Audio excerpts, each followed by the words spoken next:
วันนี้นะคะพิมพ์นะคะจะมารีวิวนี่เลยค่ะร้าน DIY ใหม่สาขากุชินารายณ์นะคะเดินเย็นๆเพลินๆค่ะเพิ่งเปิดวันที่11เมษายนที่ผ่านมา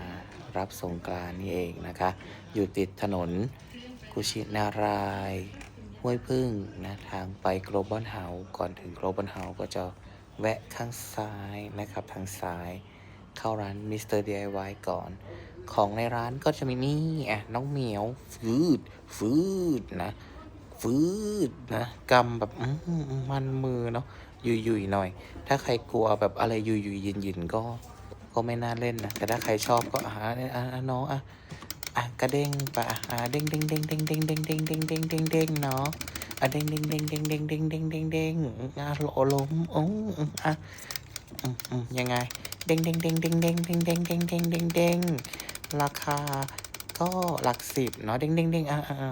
เอาไปเด้งรับสงกรานต์กันเนาะอย่าลืมนะ